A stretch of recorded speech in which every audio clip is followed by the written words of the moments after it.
Director of Architect Experience. And today I'm going to just quickly show you a little bit of what we've been working on at Acelab and also what to expect after this webinar. So after the webinar, we're going to start a conversation for you. You can access that by clicking on this conversations bubble in the top right. Once the conversation's been started for you, you'll see a little alert there as well. Opening that up will allow you to chat with all these wonderful folks you have talking to you today.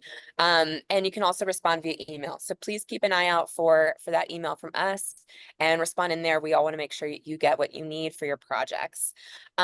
Because this is a nice little, you'll have a really good course today. I'm going to go short and sweet today. I'm just going to tell you and show you what we've been building. So this is our schedules feature. We are doing early access to this right now. Otherwise, you have to wait till September. The idea here is that you can basically use this as your firm library. All of these all of these columns are custom to you and your firm, so you can really use this as however you see fit. We will also, for each of these different categories, we offer the ability to pull in data from our database. So this should be a really good tool for y'all. Apologies for the noise. My power's been out for a while, so I'm hot spotting today. Also, some really fun things about this is the ability to share. You can create a bunch of different views, one for your contractor, one for your client, your consultants, whoever you might need. Other really great feature about this is, let's say we get a new project and we want to use these 3 types of insulation. You can select them here, and then you can come over here, copy them to a new project, and you're off to the races. So come meet with me. We can talk about how to customize this to your firm, especially the collaboration piece, and I'll pass it back to Bo. Thank y'all. Awesome. Thank you so much, Helen. We just launched a quick poll. If you're interested in learning some more about how to use Acelab, feel free to say yes to that, and keep your eye in the chat for Helen's meeting link if you want to book directly with her. Keep your eye on the chat throughout today's presentation. We're also going to be sharing a link to the Sheffield Metals page on Acelab, so you can head there to learn some more about their products, save them to your projects and to your firm libraries, and get in touch with their team directly if you've got any questions or want to collaborate on a project. One other quick housekeeping note from me. Today is an AIA-approved webinar. We're actually doing 4 nano courses in one, so super excited for this. We're going to be covering a lot of information on metal roofing material types, Galvalume versus galvanized, standing seam versus exposed fastener, and underlayment for metal roofs. So definitely going to be, covering a lot of bases today. We're going to share a form to submit your AIA number, as well as indicate if you need a certificate. That'll come up in the chat as well. We did ask for AIA numbers upon registration, so if you have an AIA number, you likely already gave it to us there, but feel free to use the form to submit it in case you're unsure. Other than that, just want to mention to please use the Q&A throughout today's presentation. Ask any questions, submit any comments there. We're going to hopefully have some time to get to some of those live, and if we don't get to your questions live, we will have a record of it so we can follow up with you after today's event. All right. Without further ado, I'd love to introduce Lori from the Sheffield Metals team today, who's going to be giving today's presentation. We've also got Jeff and Ann on, who are going to be here to help out with answering any questions. So Lori, thank you so much for joining. Whenever you're ready, feel free to get started. Thank you, Bo. Appreciate it. All right, looks great. Super. Thanks again, Bo. Thank you, Acelab, and thank you everyone for joining us today. As Bo mentioned, these are the 4 courses. I'm going to show this slide just once to assure you that we created the courses, AIA reviewed and approved them. We will be registering your attendance with AIA, as well as issuing your certificates of completion. So back up to this, we're going to go in the order actually that Bo said them. Thank you very much for that, Bo. Our materials are copyrighted, and here we go. Metal roofing material types. So we are going to run through 5 different types of metal. These are the commonly specified for metal roofing. We're going to run through the pros and cons of each. But we're going to start with that really cool video. Our first material we will be talking about today is steel, specifically Galvalume. Galvalume is a trade name for a material that is a steel core and is coated in a combination of aluminum and zinc. Steel inherently rusts, so a coating helps protect it from that corrosion. In fact, it does such a great job of protecting it from corrosion that Galvalume can last 50, 60 plus years, making it one of the most popular choices for metal roofing today, and with good reason. In addition to its corrosion resistance, Galvalume is the least expensive material on our list, and it comes in a huge variety of finishes and colors. Now, Galvalume is not recommended for use on the coast because the saltwater environment can prematurely corrode the material. And if you live within 1,500 feet of a coast, you can't even get that material warranted. There are also galvanized steel substrates coated in zinc that have been common over the years.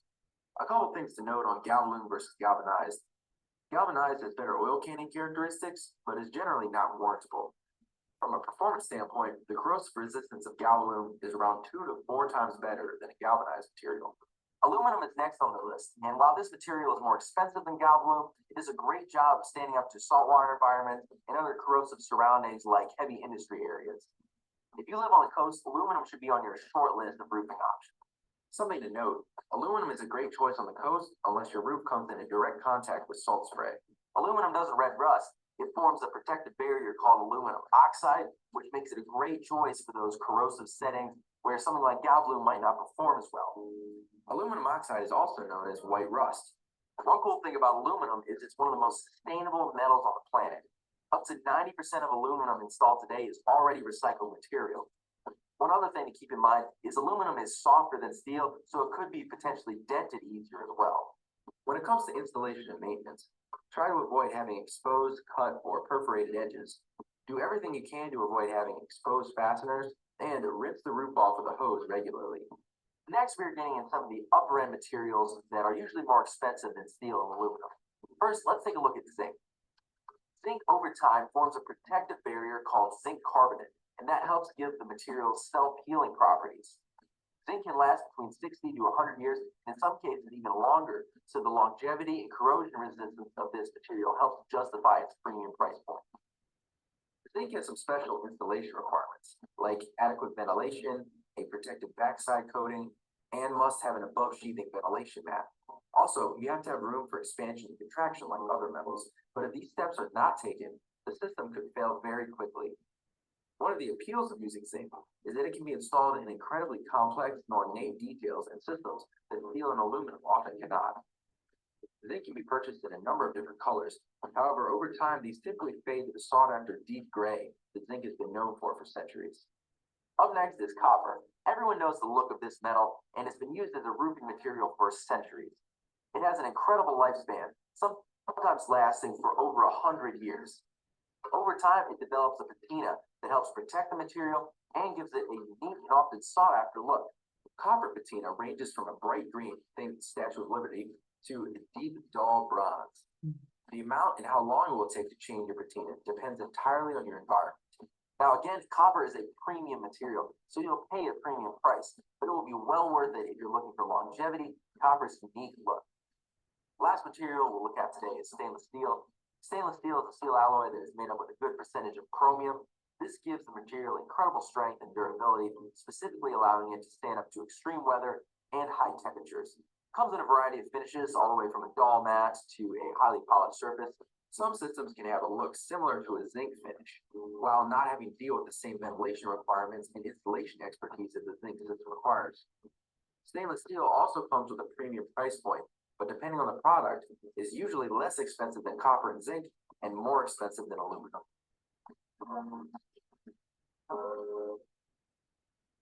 So as Bo mentioned, this is the video and the program itself. I'm going to just be hitting the highlights after each video. So we're going to move right along. Galvalume been around since the 70s. And there you can see the percentage of the coating of aluminum and zinc to achieve that product that we call Galvalume. So let's run through the pros of Galvalume. Not only should your manufacturer and material suppliers be talking to you about color options, but there are finish options and texture options as well. Now we're going to run through some price points with each of these materials. I just want you to use them as a gauge against each other. The actual numbers are probably tweaked now since COVID. Galvalume is the most economical of all of them. The range is dependent on the gauge, the color, and the quantity. So Galvalume comes in at $75 to $250 per roofing square. Galvalume has an incredible corrosion resistance quality. There is a paper out that I'm happy to provide any of you. It's called the Galvalume Life Service Assessment. It states Galvalume can last up to 60 years without any extreme signs of corrosion. 60. It's very malleable. The contractors love it for the fabricating of the panels. It's easy to install, easy to work with. And what we're showing you here is a display of the different types of standing seam that can be produced today. Recyclability, any scrap remaining on the job, or say this is a retrofit, so there's been an old metal roof removed, that's all recyclable. Speaking of retrofit, Galvalume is a perfect choice. If the project that you're considering or designing with the client is going to be a retrofit or re-roof, and also going right over the existing roof and saving any tear-off costs. Get the eyeballs on the warranty. Read these warranties. Galvalume Roofing will provide two, one for the substrate and one for the paint finish warranty. Now the downsides. Oil canning. Oil canning, just to put it out here right in the beginning, it's not impacting the product strength or performance. It is an aesthetic concern. How you want to mitigate that, we're showing you on the right side of the slide. Stick with the gauges that the material supplier or manufacturer is guiding you towards. The panel width. Think of striations in the flat area of the pan or pencil ribs. Consider a high quality underlayment and make sure that the deck and supporting structure are in alignment. Fading and chalking. This is a reality of a paint system on a metal. Now remember, the fade is over time due to exposure to sun and UV, but that Kynar paint, the polyvinylidene fluoride paint systems, have an amazing fade resistant quality. That will slow down the process. Now let's move over to chalk. This is when the resin breaks down and loses adhesion. Your metal coil supplier or manufacturer should be showing you the specifications of their paint systems, showing you that they are tested to these qualities. These are both ASTM standards. Galvanic reactions. Those 5 up there in the circle with the through it, stay away. Keep your Galvalume roofing away from those materials.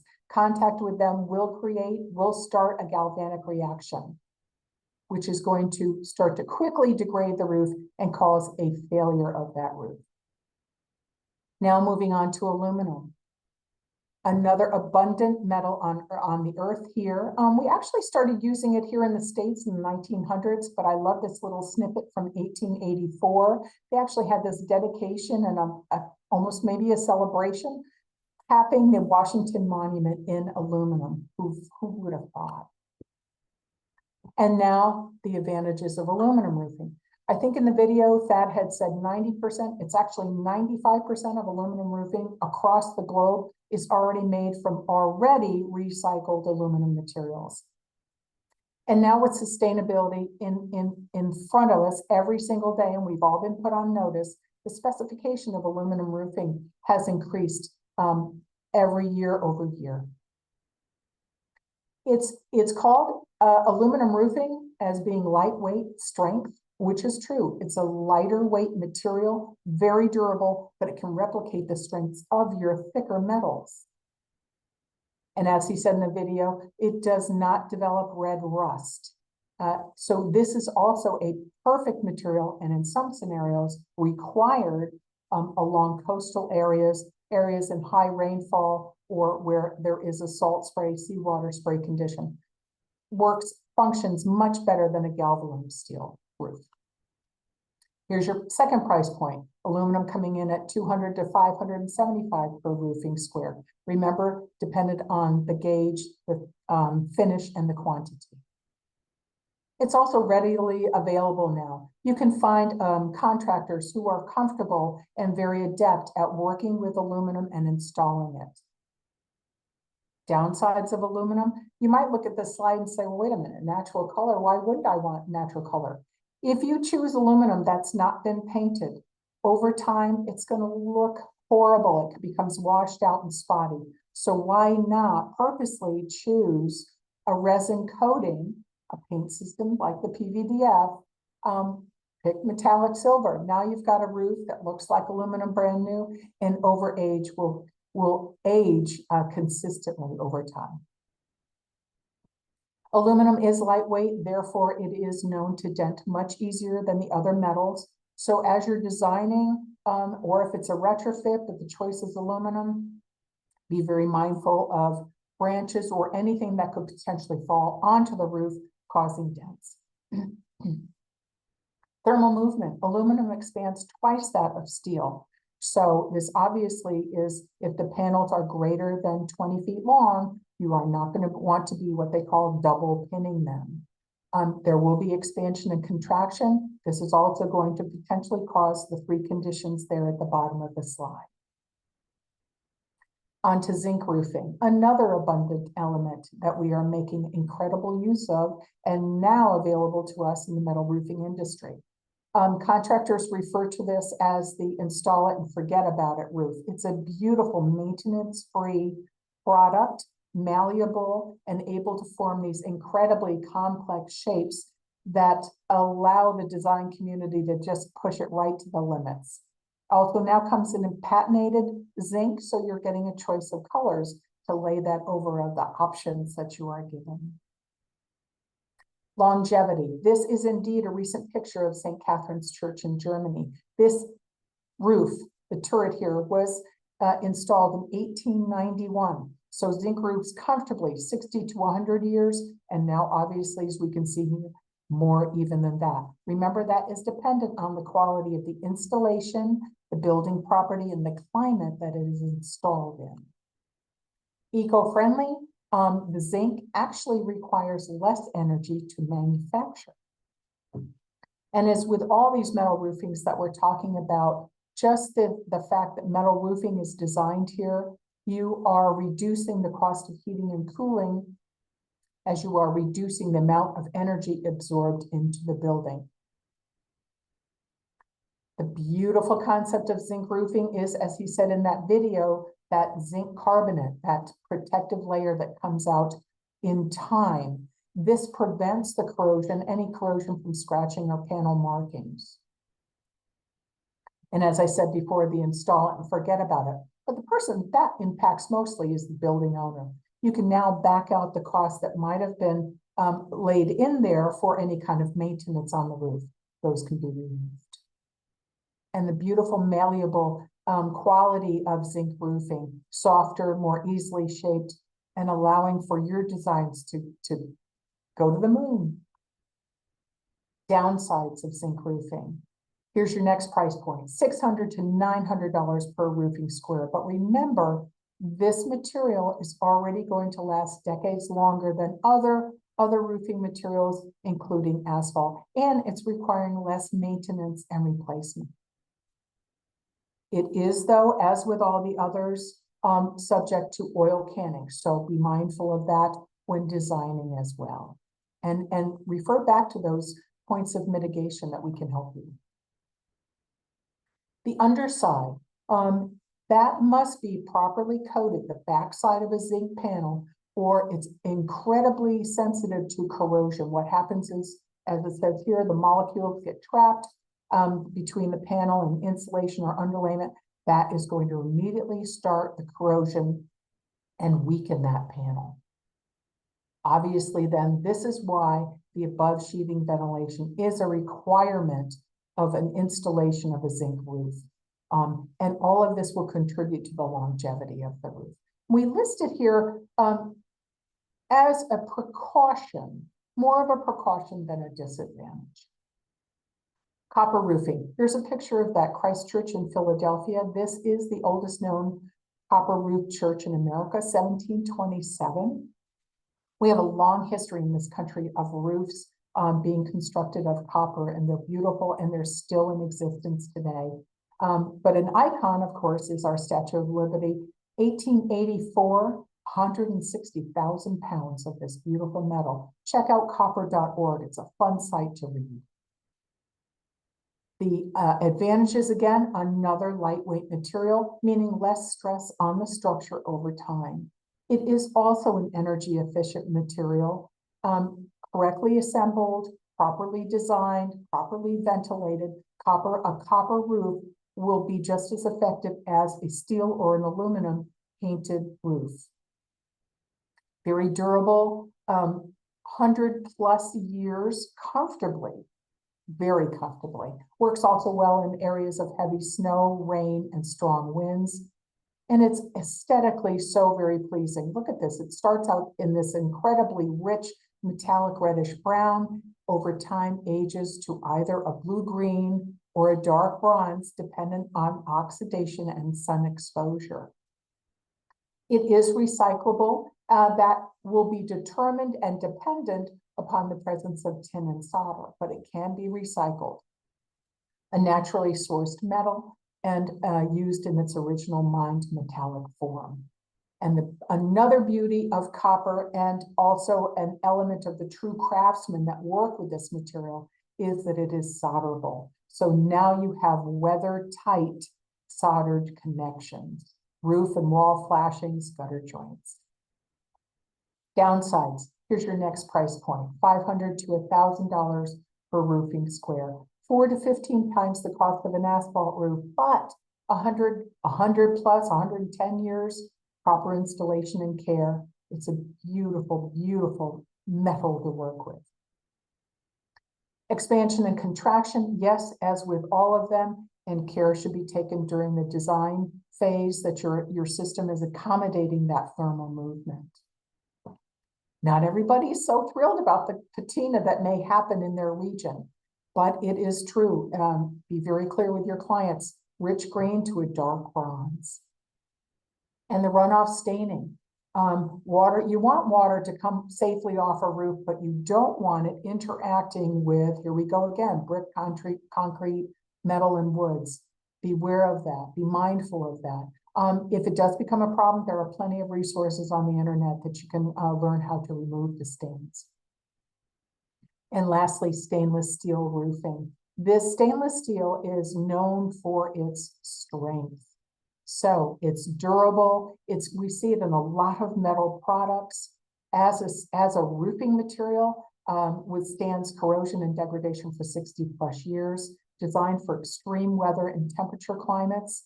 It does not become brittle or crack during cold temperatures. It has a low thermal expansion properties.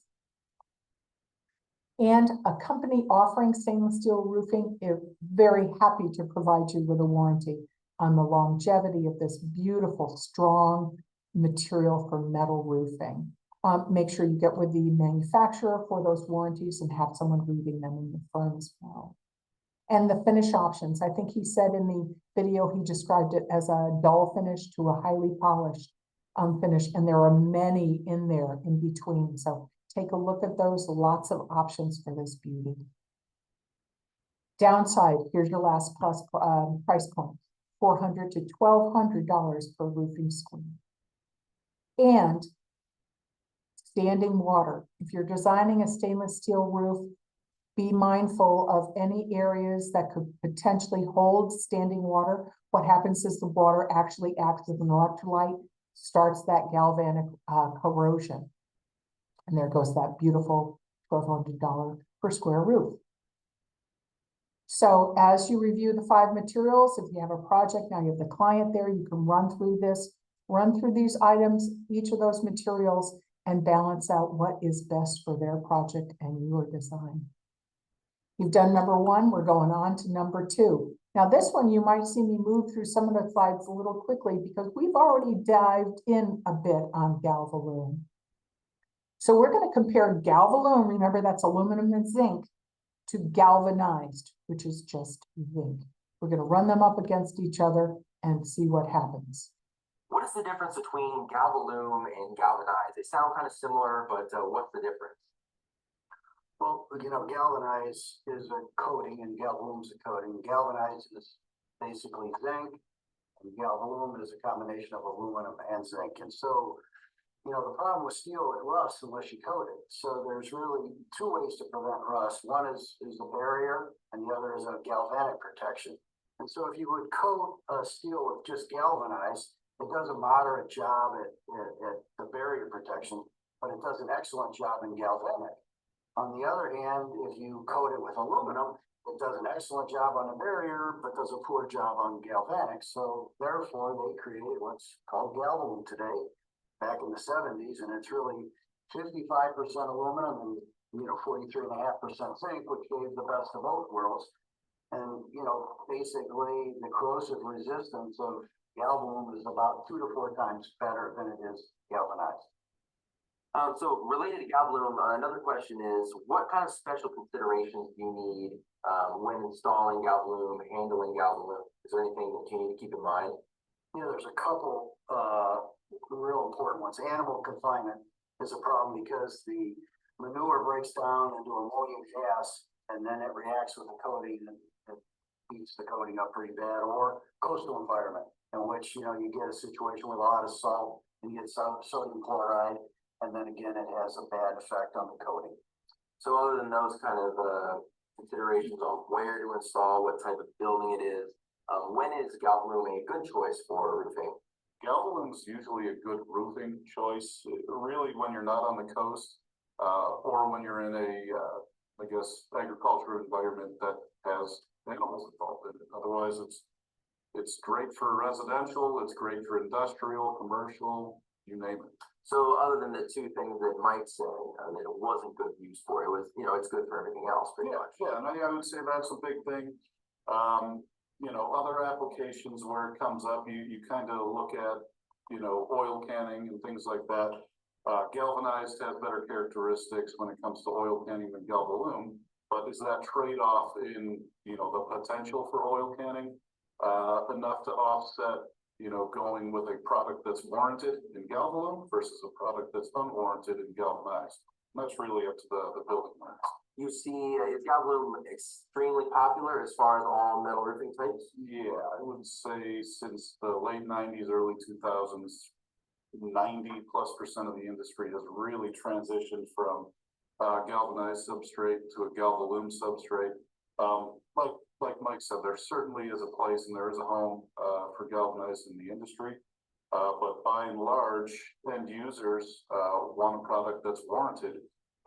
You know, and then you can do things, you know, to minimize oil canning, such as tension leveling, equalizing a deck, making sure it's in plane, things like that, or adding structure to panels, you name it, whole laundry list. And was there a cost difference between galvanized and Galvalume? Historically, galvanized was generally cheaper, but I guess over the last, probably since 2004, it's kind of fluctuated back and forth, and they're generally pretty close to each other in terms of cost. So it seems like the main consideration is what type of building it's used on, where is your building located, to really make that decision. Yeah, and at that, if you're by a coast, you're not going to use galvanized or Galvalume. I mean, generally you're going to use aluminum or stainless or copper or zinc, something of that nature. So Adam, tell me about some similarities between galvanized and Galvalume. Yeah, so, you know, obviously we're going to sit here and then tout Galvalume, not just because most of the industry has switched over or we're almost exclusively Galvalume, but there's a warranty on Galvalume. You know, all steel-based products are going to have some degree of edge creep. You know, there's ways to offset that, whether it's hemming exposed edges or touching up exposed edges with paint pens to make it last a little bit longer. But Galvalume has self-healing characteristics where kind of right out of the gate, it might have a little bit more edge creep than a galvanized roof might have. It's not going to have that red rust and then continue to red rust. When galvanized starts to red rust, it kind of just starts to go, and it goes rather quickly. Where Galvalume, like we said, has the self-healing properties, and you'll get some degree, and then it'll kind of stop, and you should be good. And that's the big reason why it's warrantable, right? Yes, it's warrantable because the self-healing characteristics, as well as its proven track record. So Mike, how long do you think a galvanized roof will last compared to a Galvalume roof? Well, of course, a galvanized roof in the right environment can last a long time as well. But Galvalume roofs have been around a long time, and there's been studies done that by the MCA that have proven that metal roofs of Galvalume have lasted well over 60 years.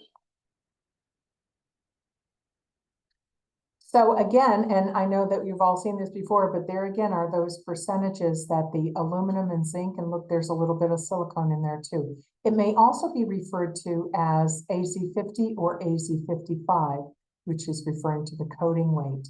Again, the buildings when to design with Galvalume, we've got an asterisk next to agricultural.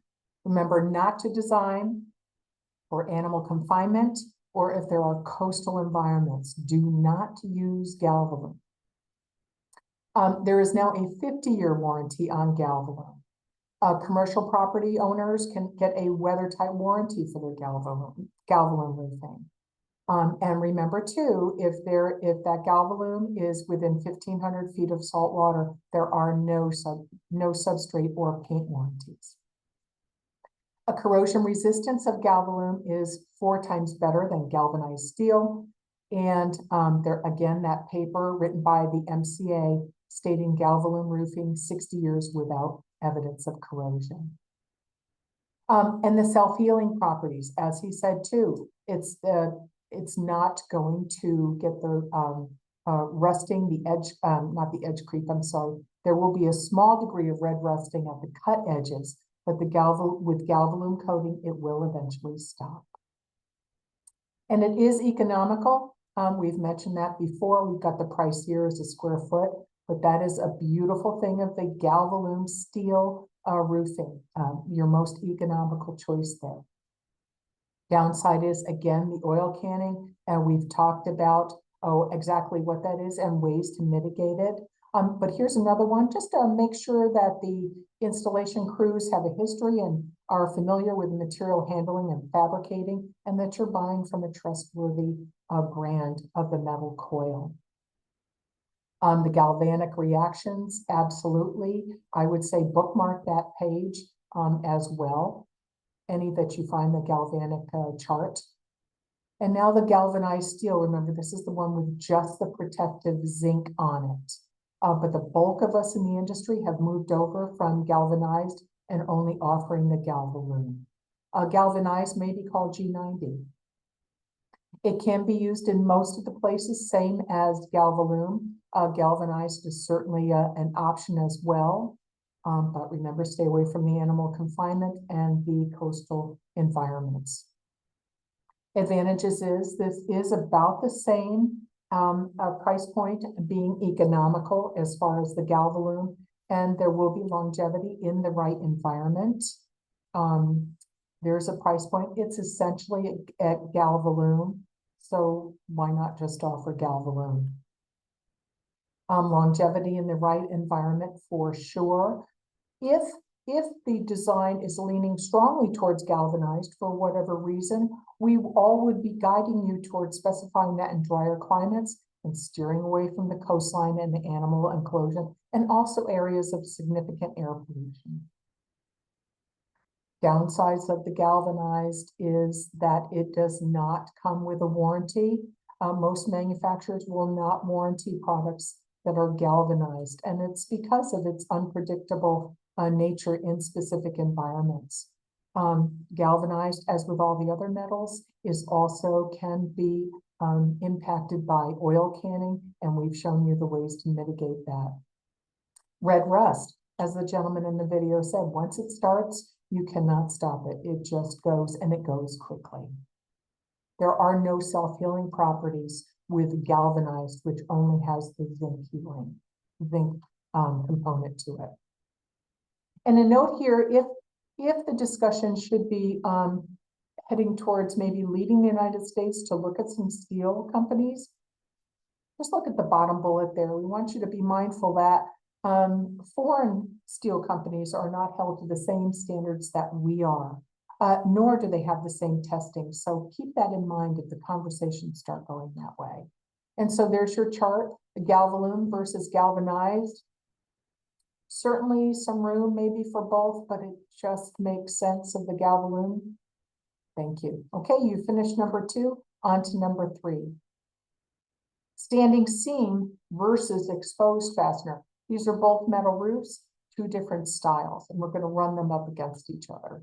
We're going to take a look at these 2 types in a general way. There's a lot of different products, lots of different installation practices, lots of different types of assemblies. So for the sake of time, we're going to try to keep it simple and just look at these in a general way. First, let's take a look at the differences between exposed fastener metal roofing and standing seam metal roofing. Exposed fastener is just like it sounds. It uses an exposed fastener to attach the panel to the substrate, while standing seam uses hidden hardware under the vertical leg to attach the panel to the substrate. Exposed fastener is usually lighter gauge material than standing seam, and they're often a lot wider than standing seam panels are, which means they'll go down faster. Less panels, less installation time. When it comes to paint, a lot of exposed fastener systems use an SMP paint system or silicon modified polyester instead of the more high quality PVDF paint system, the polyvinylidene fluoride paint system that standing seam often uses. However, you can get PVDF systems with exposed fastener roofs, but we'll take a look at all that a little bit later. What about flashings, details, closures? Well, for exposed fastener metal roofing, often uses a foam closure at the eave and ridge, and that's a little bit easier to install than the metal closures that standing seam uses, because those foam closures are pre-formed to fit the profile already. It takes a little bit more knowledge and time to install the metal closures of standing seam metal roofing. What about materials? Well, exposed fastener metal roofing is usually steel. Things like aluminum, copper, zinc, you're going to see those as accent pieces sometimes, but because you're usually fastening on top of a raised rib, those materials are often too soft to hold their shape. That's why steel is most widely used. However, on the coastline, you will see some thicker aluminum for exposed fastener systems. And if you're within 1,500 feet of a coast, we definitely recommend going with aluminum instead of something like Galvalume due to corrosion. When panels are installed and engaged, the exposed fastener engagement is a lap. When it comes to standing seam, the engagement is either a snap or a seam generally. For length, exposed fastener systems are often limited to around 25 feet. Some people say 40, depending on the system, but you should always follow the manufacturer's recommended length. For standing seam systems, the panels aren't pinned to the substrate, so they can go hundreds of feet, and we see that all the time. If you have expansion and contraction concerns on your building, you're not going to want to have something that's pinned down to the substrate that won't be able to take that thermal movement. What about slope? Does that factor into what you pick? Well, yes, it does. Exposed fastener metal roof systems, they need a decent pitch. We recommend something above the 312, so the water has less of a chance to back up on the roof system over time and possibly penetrates the holes that the fasteners create. So we've come to a really big one here. What is the cost difference between the two? Before you even think about installation, you have to take a look at thickness and paint quality. Higher quality PVDF paint systems are going to be more expensive, whereas a thicker gauge material is going to be more expensive as well. When it comes to installation, generally, exposed fastener systems are going to be cheaper because they go down faster due to wider panel widths. There's less manufacturing time because there's less panels to get out there. Regionally makes a difference as well. Some regions have cheaper materials, different types of installation costs, so check that out as well. For standing seam systems, overall, you're going to be paying a more premium price point with exposed fastener. But with exposed fastener, you may end up paying that initial price difference in maintenance later down the road. So what about longevity? Is there a longevity difference? Is that difference worth paying for? Let's break it down. Typically, an exposed fastener metal roofing system will use galvanized steel or Galvalume. The MCA, the Metal Construction Association, says that Galvalume will last upwards of 60 years. Exposed fastener systems often use an SMP or polyester paint system that won't last as long as PVDF, but some systems do use PVDF, so keep that in mind. If it's installed properly and it's maintained properly, an exposed fastener system can have great longevity. Now, a standing seam system with its hidden fasteners, high quality PVDF paint system, the ability to expand and contract, and materials like Galvalume, aluminum, zinc, copper, stainless steel has incredible longevity. And with the properties I just mentioned, if it's installed properly and maintained properly again, it will often have a better chance at a longer life than an exposed fastener system will. Let's talk about when exposed fastener metal roofing is a good choice.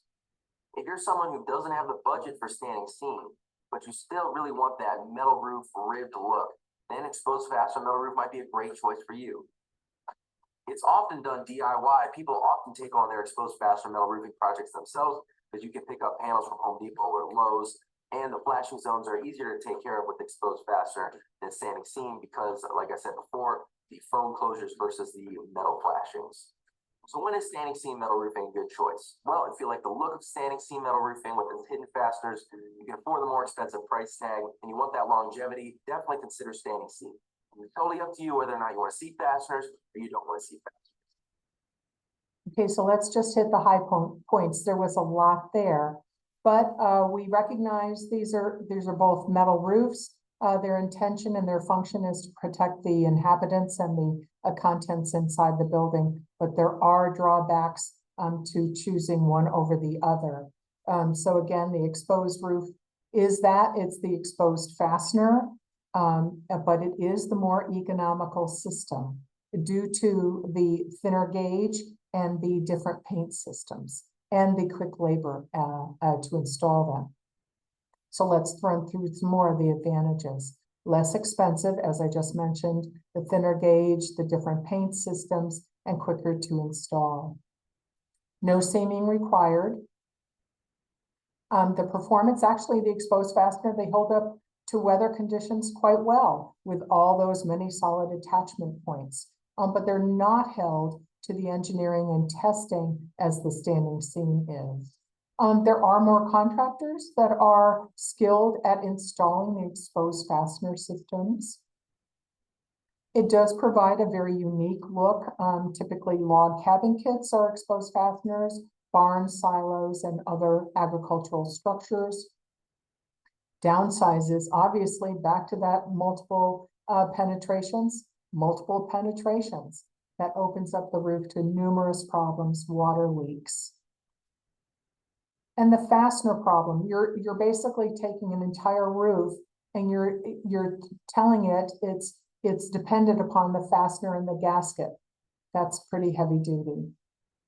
There's something called fastener withdrawal. This is what happens on the expansion and contraction up against the fasteners. They actually start to back out of the metal.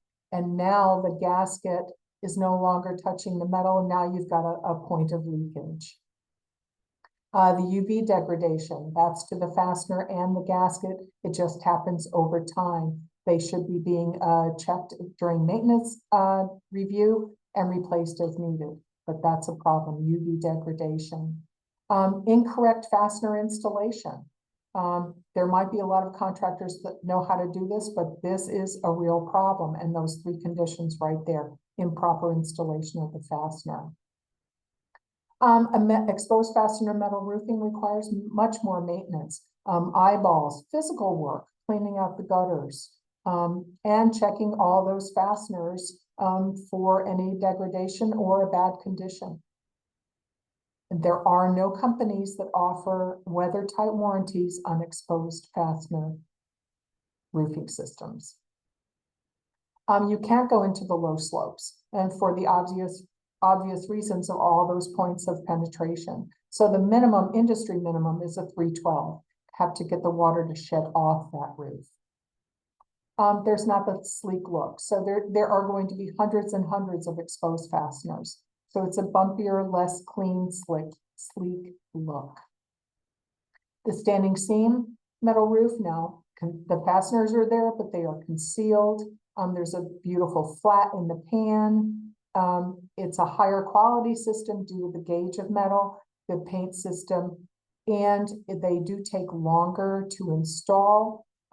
That makes it all the higher cost system. Advantages, back to that, no exposed fasteners. You do have the warranties, and on commercial work, you have a substrate warranty and a paint finish warranty, as well as a weather type warranty. The standing seam is a floating standing seam. It allows for that thermal movement quite naturally. The longevity and the life cycle, we've covered that in the two previous programs. And the standing seam system, by design and the maintenance, the way it's installed, underlayments, all feeds to that longevity of the system itself. It's a beautiful, sleek and modern look. Colors, textures, finishes. It's allowing for you to design on different planes. It's just a gorgeous look, and it has its place. Each of them have their place, but these are the pluses of the standing seam. Energy efficient. You pick the cool paint system. Now you've got your energy efficiency that way. Obviously, as we've said before, the standing seam metal roof is reducing the heat gain into the building. And as we've covered, all the different metal options you have available. Standing seam is a beautiful option for mounting, and the most popular right now are the solar panels. You may need snow retention system, mechanical systems, any roof type addition. It's beautiful because it's actually attaching to the roof, but it's not penetrating or making any holes into the surface of the roof. It's attaching to the standing seam. Downsides of the standing seam are the higher cost. Higher cost due, again, remember, it's the material, the paint system, and the installation as well. There are somewhat less qualified contractors that can do the standing seam, but that's growing every day. A lot of them start out as exposed fastener, they learn the trade, and they move into offering standing seam metal roofing. It is labor intensive, that cannot be avoided. That is the way the system is. There are clips and fasteners, there's underlayment, and then there's the installation of the standing seam itself. Not designed for flat roofing. You can go down to a 1/2 on 12, but not for flat roofs. If one panel should become damaged, this is truly a disadvantage of a standing seam. Very difficult to replace. With the right craftsman and the right equipment, it sometimes can be effectively changed out, but it is a true disadvantage. So as you're comparing standing seam versus the exposed fastener, these would be the topics that you would want to cover, or maybe also bring in your client and run through with them as well.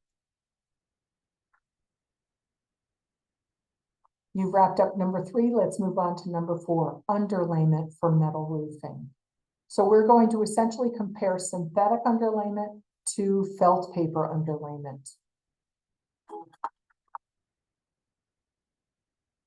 This is something that we get a lot of, felt versus synthetic versus peel and stick. Can you tell me a little bit about the differences and what each type is used for? Well, felt paper, comes in, two main sizes of felt paper is either 15 pound or 30 pound. That depends on how much oil is in the asphalt felt itself. It's been used forever, but since then there have been products that have come out that are more suited for longer lifespans and for higher temperatures when it comes to metal roofing. The two main options you have for that are synthetic, which is basically an equivalent to felt.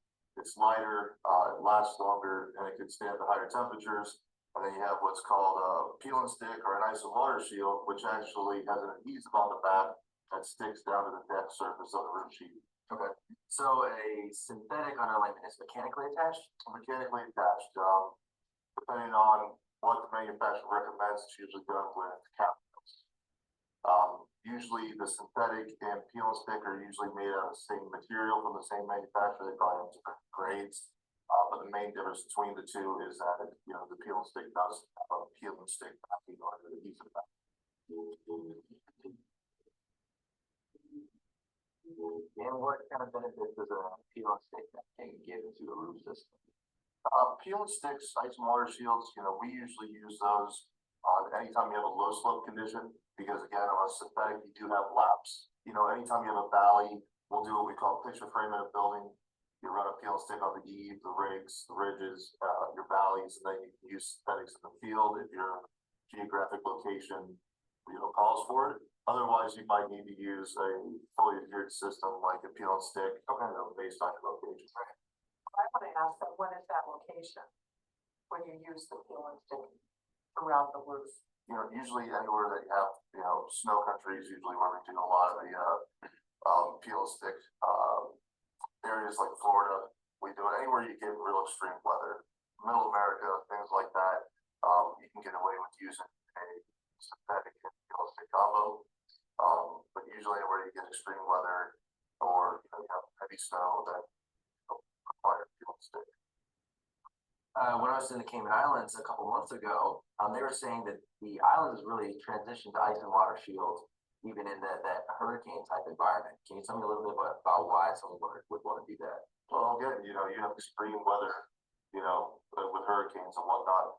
If something happens and heaven forbid your root system leaves, you still have an adhered underlayment underneath it to protect water from infiltrating into your system. Yeah, makes sense.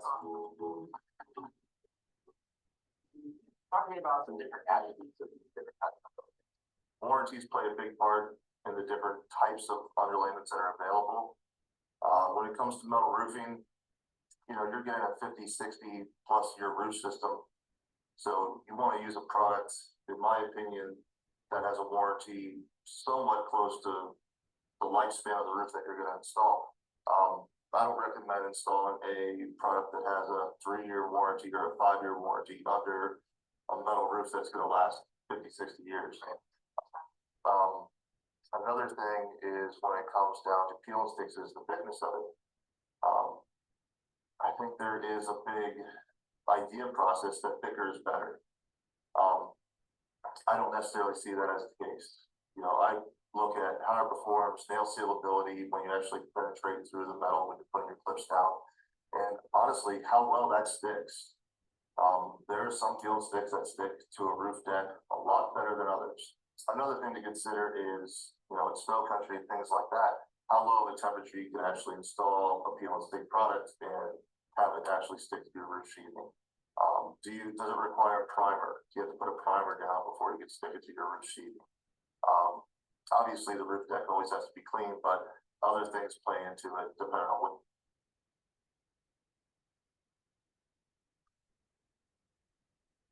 product you're using.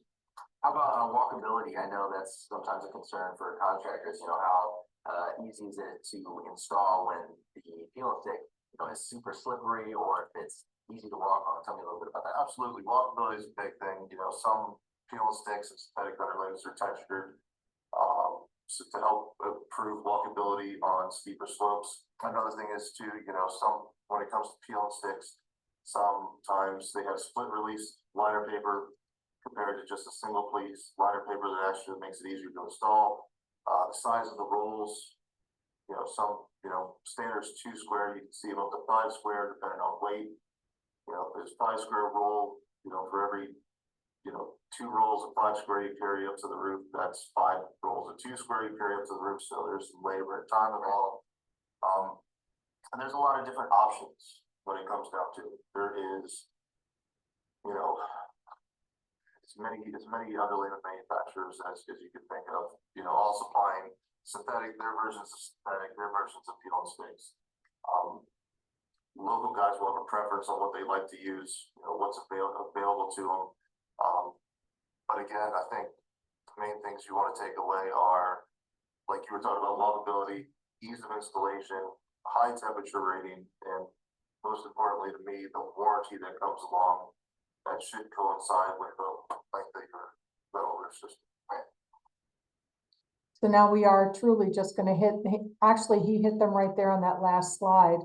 But again, the difference between the synthetic mechanically attached and the peel and stick, and 40 plus years for a longevity. You're going to see as we come up, some of them are warranted for 50 years. You want to make sure that the synthetic, how long can it be without the metal roof on it? There are project delays. Make sure it gives you maybe even a full year of UV exposure. And does it have the high temp tolerance? Supplied in a gray color that usually protects the installers from that. Watch for the temperatures, make sure they're up to 260 degrees, that they can tolerate that as well. That the advantages of the synthetic, it comes in larger rolls as compared to the felt paper. And it weighs lighter, weighs less than the asphalt paper. The warranty, as I mentioned, 50 years. Make sure someone is reading that and comparing that.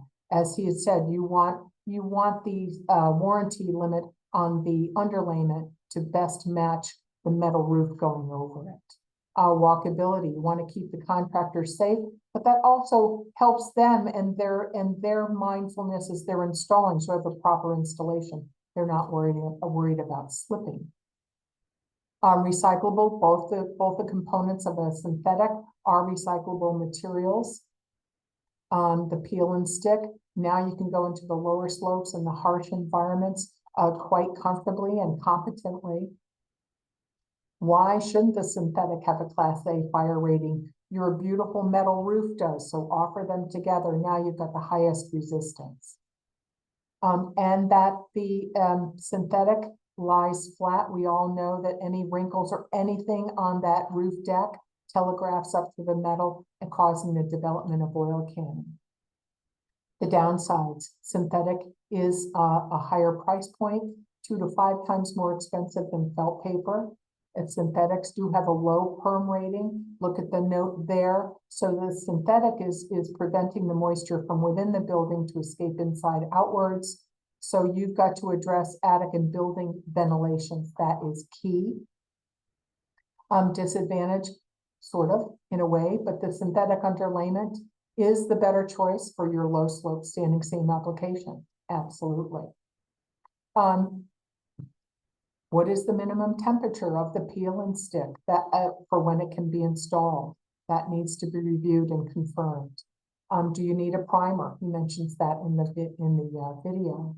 Not every peel and stick can be adhered to every roof substrate. Make sure someone is reading those recommendations. On to asphalt felt paper. Essentially, this is felt underlayment and then it's saturated in asphalt. That's what makes it waterproof. It's now being phased out due to the introduction of synthetics.